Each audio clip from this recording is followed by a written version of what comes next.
আসসালামু আলাইকুম। অনেকদিন পর বড় বোনের বাড়িতে বেড়াতে আসলাম। আমার বড় বোন নতুন বাড়ি করছে। এটা হলো তাদের কিচেন রুম। আর এদিকে একটা রুম, এই যে এই রুমে আমার বড় বোন দুলাভাই থাকে।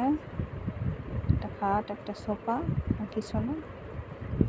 তারপরে রুমে যে খাওয়া দাওয়া করে, এখানে কিছু জিনিস আছে, মিক্সি, প্রেস, এগুলো। আর একটা রুমে আমার বোনের মেয়ে থাকে। এই রুমে একটা গাছ। কিছুক্ষণ পর দেখি আমার দুলা ভাই মাছ মারে আনছে, কই মাছ। আর এইদিকে আমার বোন রান্না করতেছে একটা তেলে গরুর মাংস, হাঁসের মাংস আর ঘাটি, মুগের ডাল ঘাটি হবে, সিদ্ধ করতেছে। মাছ পরিষ্কার করে নেওয়া হচ্ছে। আমার বোন মশলা করতেছে। কিছুক্ষণ পর দেখি রান্না প্রায় শেষের দিকে। কালারটা অনেক সুন্দর আসছে।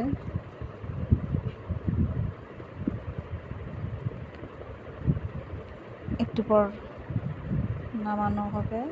এইদিকে ঘাটির জন্য প্রস্তুতি চলতেছে। তরকারির এটা হাঁসের মাংস। গাইস, আপনাদের দাওয়াত থাকলে আপনারা চলে আসেন, একটু পর খাওয়া দাওয়া হবে।